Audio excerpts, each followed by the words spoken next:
لا إله إلا الله محمد رسول الله عليه صلاة الله وآله والأحبة. اعوذ باللہ من الشیطان الرجیم، بسم اللہ الرحمن الرحیم۔ ناظرین، آپ دیکھ رہے ہیں آئی ڈی ٹی وی اور میرا آج کا موضوع ہے اللہ کے نبی حضرت حنظلہ علیہ السلام اور بادشاہ تیفور کا موت سے فرار ہونا۔ ایک روایت سے معلوم ہوتا ہے کہ اللہ تعالیٰ نے حضرت حنظلہ علیہ السلام کو حکم دیا کہ وہ قوم بنی اسرائیل کو یہ پیغام پہنچا دیں کہ وہ اپنے خالق ارض و سما کو پوجیں اور بت پرستی چھوڑ دیں۔ یہ حکم پاتے ہی حضرت حنظلہ علیہ السلام ہر روز شہر کے چاروں طرف دروازوں پر جا کر قوم بنی اسرائیل کو پکار کر کہتے کہ اے لوگو، خداوند قدوس کو واحد جانو اور اسی کو پوجو اور اسی کو اپنا معبود حقیقی مانو اور بت پرستی چھوڑ دو۔ اے قوم، یہ شیطان نے تم کو گمراہ کیا ہے۔ اے لوگو، اللہ تعالیٰ سے ڈرتے رہو اور حقیقت میں وہی تمہارا رب ہے۔ یہ سن کر اس قوم بنی اسرائیل نے کہا جو گمراہی میں بہت ہی بڑھ گئے تھے، اے حضرت حنظلہ، ہمارا یہی رب ہے جو ہم پوجتے ہیں۔ حضرت حنظلہ نے ان سے کہا کہ اے تمہارے باپ دادا بتوں کو نہیں پوجتے تھے، پھر تم کیوں پوجتے ہو؟ کیا تم کو شرم نہیں آتی؟ خدا سے نہیں ڈرتے ہو؟ تم پر ضرور عذاب نازل ہوگا، جیسا کہ تمہارے آگے نافرمان لوگوں پر بلائیں اور عذاب نازل ہوا تھا، اور تم لوگ خدا کے عذاب کو برداشت نہیں کر سکو گے۔ ہر چند ان کو ہر طرح خوف دلایا، لیکن وہ ہرگز ایمان نہ لائے اور برابر تکذیب کرتے رہے، بلکہ حضرت حنظلہ علیہ السلام کو مار ڈالنے کے لیے مستعد ہو گئے۔ اور اس شہر کا بادشاہ، جس کا نام تیفور ابن طفیانوس تھا، وہ 12,000 اپنے غلام اور اپنے 7 خزانے بے حد رکھتا تھا، اور لشکر بھی اس کا بے شمار تھا۔ اس مردود نے حکم کیا کہ تم لوگ حضرت حنظلہ کو پکڑ کر مار ڈالو۔ اور ادھر حضرت حنظلہ علیہ السلام رات دن بام کثر پر چڑھ کر اللہ تعالیٰ کی دعوت و پکار کر لوگوں کو دیتے تھے اور ان لوگوں کو راہ حق بتاتے تھے، یہاں تک کہ وہ تبلیغ میں اس قدر بڑھ چکے تھے کہ قوم بنی اسرائیل رات و دن آرام نہیں کر سکتی تھی اور نہ وہ صحیح طور پر سو سکتے تھے۔ ایک رات آپ نے کہا، اے میری قوم، تم سب بت پرستی چھوڑ دو، ورنہ کل تم پر خدا کا عذاب نازل ہوگا اور تم پر مرگ مفاجات آ جائے گی۔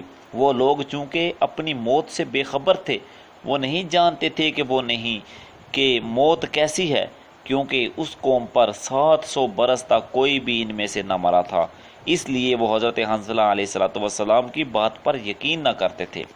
جب ان پر غضب الہی نازل ہوا، یعنی ان پر عذاب الہی آیا، دوپہر کا وقت تھا اور اس وقت ہر آدمی اپنے اپنے کاروبار میں مشغول تھا۔ کسی کو کوئی گمان بھی نہ تھا کہ عذاب الہی آج ہی آ جائے گا۔ اس عذاب الہی سے ہزاروں آدمی واصل جہنم ہوئے، اور جو لوگ باقی بچے وہ اپنے بادشاہ کے پاس جا کر سوختہ دل ہو کر کہنے لگے، اے جہاں پناہ، آج مرگ مفاجات سے بے شمار لوگ ہماری قوم کے مر گئے۔ تیفور عقل کے مہجور نے ان سے کہا کہ یہ مرگ مفاجات نہیں ہے، بلکہ تم حنظلہ کے شور و غل سے رات و دن سونے نہیں پاتے، یعنی کثرت بیداری سے گرمی نے غلبہ کیا۔ یہ موت بے ہوشی کا عالم ہے، وہ سب مرے نہیں ہیں۔ اگر تم آزمانا چاہتے ہو تو ان کو سیخ چبو کے دیکھو، وہ اپنے آپ سے اٹھ بیٹھیں گے۔ پس تیفور مردود کے کہنے سے ان لوگوں نے ویسا ہی کیا، لیکن ان میں کچھ حص و حرکت نہ ملی۔ پھر بادشاہ تیفور سے جا کر کہا کہ آپ نے جو کہا تھا سو ہم نے کر دیکھا، لیکن ان میں کچھ بھی حص و حرکت نہ ملی۔ بادشاہ تیفور بے شعور نے ان لوگوں سے کہا کہ سچ ہے وہ مردے ہوں گے۔ پھر اس بادشاہ تیفور مردود نے ایک ایسا بلند خانہ بنوایا کہ 12,000 برج اس میں تھے، اور پھر حکم کیا کہ ہر برج میں ایک غلام زرہ پوش ننگی تلوار ہاتھ میں لے کر متعین رہے، کیونکہ موت اس قصر پر آنے نہ پائے، اور اگر موت آئے تو اس کو مارے تلواروں کے ٹکڑے ٹکڑے کر ڈالو اور دروازے گنبد کے بند کر دو، اور درمیان ان گنبدوں کے ایک کوٹری لوہے کی بنوائی، اور پھر اس میں سنگ مرمر لگایا اور اس میں ایک شاہی تخت اور ہر قسم کی نعمتیں اس میں رکھ دیں اور شمع بھی اس میں روشن کی۔ پھر اس کے بعد وہ بادشاہ مردود اس تخت پر جا بیٹھا اور کہنے لگا، اے موت، اب تو میرا کیا کر سکتی ہے؟ تو اس لوہے کی کوٹری کے اندر کس طرح آ سکتی ہے؟ تو اب تو اس کے دروازے بھی بند ہیں۔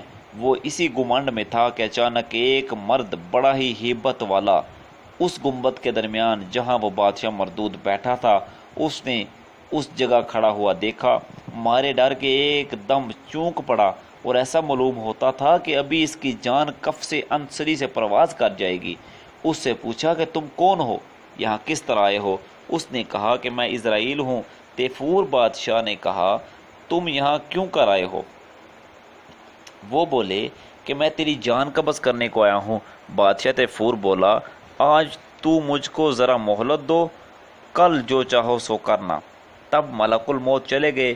چونکہ زندگی بادشاہ تیفور کی ایک دن اور باقی تھی، پس ملک الموت کے جانے کے بعد وہ مردود وہاں سے نکل کر ان غلاموں کو جو گردا گرد اس برجو میں چوکیدار تھے مارنے لگا کہ کیوں تم نے اسرائیل کو یہاں آنے دیا، وہیں کیوں نہیں مار ڈالا؟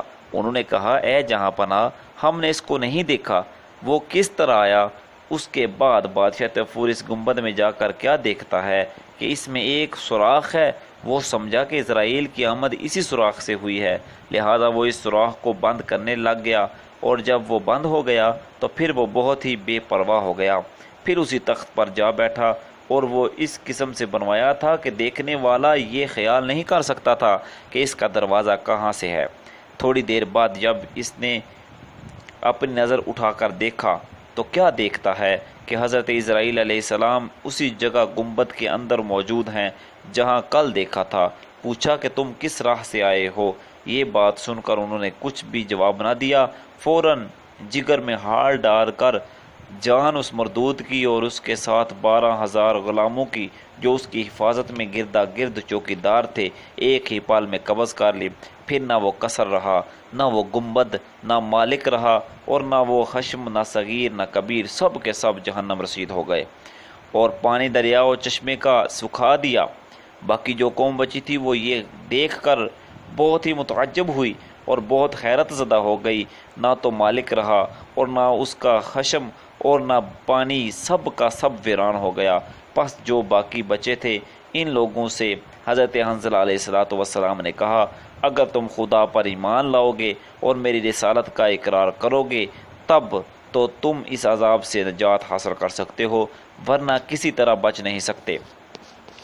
اس کے جواب میں ان لوگوں نے حضرت حنظلہ علیہ السلام سے کہا کہ یہ سب بلائیں اور مصیبتیں تمہاری بدخواہی و شومی سے ہم پر نازل ہوئی ہیں، اگر تم ہم میں نہ ہوتے تو یہ مصیبتیں ہم پر کبھی نہ آتی۔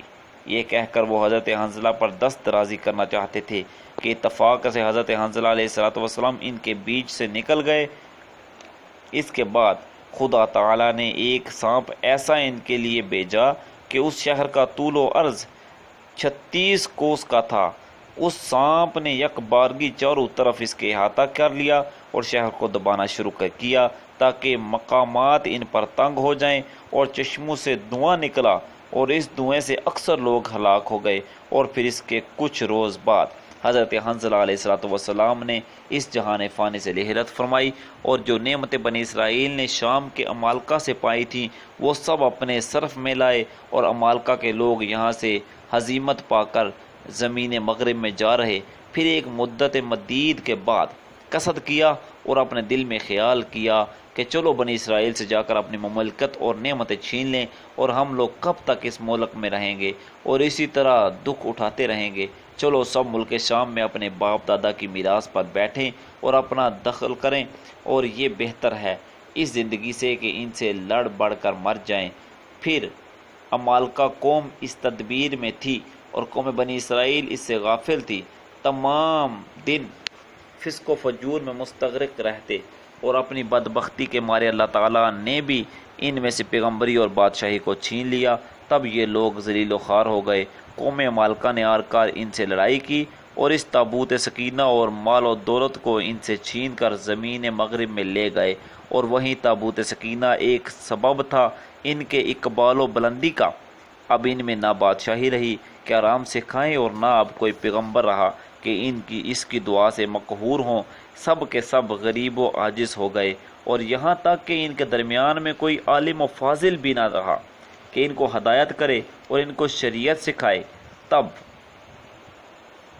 سب کے سب گمراہ ہو گئے، اور تابوت سکینہ جو عمالقہ قوم نے چھین لیا تھا وہ در حقیقت آہنی تھا، اس میں قفل مضبوط لگے تھے۔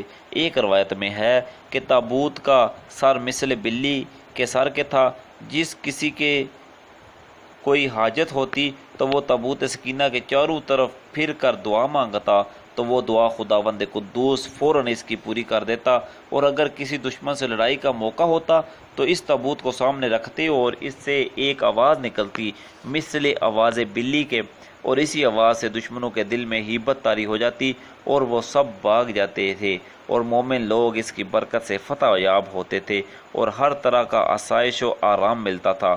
مگر اس تابوت کے اندر کیا چیز تھی یہ کوئی نہیں بتا سکتا تھا، جیسا کہ اللہ تعالیٰ نے فرمایا وَقَالَ لَهُمْ نَبِيُّهُمْ إِنَّ آیَةَ مُلْکِهِ أَن يَأْتِيَكُمُ التَّابُوتُ، اور کہا ان کو ان کے نبی نے نشان ان کی سلطنت کا یہ ہے کہ آئے گا تمہارے پاس ایک صندوق جس میں دل جمی ہے تمہارے رب کی طرف سے، اور باقی اس چیز سے کہ چھوڑ گئی ہے موسیٰ و ہارون کی اولاد، اٹھا لائیں گے اس کو فرشتے، اس میں نشانی پوری ہے تم کو اگر تم یقین رکھتے ہو۔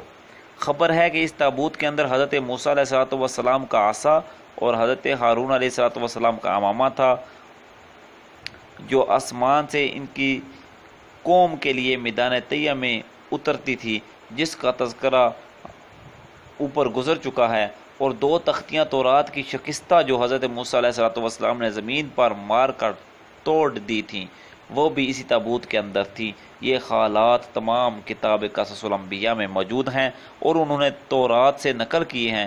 بعض تفسیر میں مذکور ہے کہ بنی اسرائیل میں ایک صندوق تھا، اس میں تبرکات تھے۔ موسیٰ و ہارون کو جنگ جب پیش آتی اس کو سردار کے آگے لے چلتے اور پھر حملہ دشمن پر کرتے تو اس وقت اس کو اپنے آگے رکھ لیتے، پھر اللہ تعالیٰ اس کی برکت سے فتح دیتا۔ جب بنی اسرائیل بدنیت ہو گئے تو وہ صندوق ان سے چھین لیا گیا اور وہ غنیمت کے ہاتھ لگا۔ اب جو طالوت بادشاہ ہوا وہ صندوق خود بخود رات کے وقت اس کے گھر کے سامنے موجود ہوا۔ سبب اس کا یہ تھا کہ غنیم کے شہر میں جہاں اس کو رکھا تھا ان پر بلائیں نازل ہوئیں، شہر ویران ہو گیا۔ روایت ہے کہ بنی اسرائیل میں ایک شخص غریب مسکین تھا، اس کی 2 بیویاں تھیں، ایک نے لڑکا جنا اور دوسری نے نہیں جنا۔ لڑکے والی نے اس سے کہا کہ تم نے ایک لڑکا بھی نہ جنا۔ اس نے کہا کہ اے بی بی، اللہ تعالیٰ کسی کو بے مانگے فرزند دیتا ہے اور کسی کو مانگنے سے نہیں دیتا، اور میں تو اس کی درگاہ سے امیدوار ہوں کہ تم کو بے مانگے اس نے لڑکا دیا، مجھ کو بھی دے گا۔ پس دلگیر ہو کر اس نے تمام شب خدا کی عبادت کی اور اپنا سر سجدے میں رکھا اور دعا مانگی۔ اللہ تعالیٰ نے اس کی دعا کو قبول کیا اور ایک فرزند اس کو عنایت کر دیا، اور پھر اس کی والدہ نے اس فرزند کا نام شموئیل رکھا۔ جب وہ بڑے ہوئے اور تقریباً 40 برس کے ہوئے تو اللہ تعالیٰ نے ان کو اپنے فضل و کرم سے نبوت سے سرفراز کیا تاکہ وہ مخلوق خدا کو راہ حق دکھائیں اور اللہ تعالیٰ کی وحدانیت کا اظہار کریں، اور تاکہ دنیا سے گمراہ لوگوں کا خاتمہ ہو۔ اللہ رب العزت جل جلالہ و منوالہ ہمیں حق سچ کی توفیق عطا فرمائے۔ وآخر دعوانا ان الحمد للہ رب العالمین۔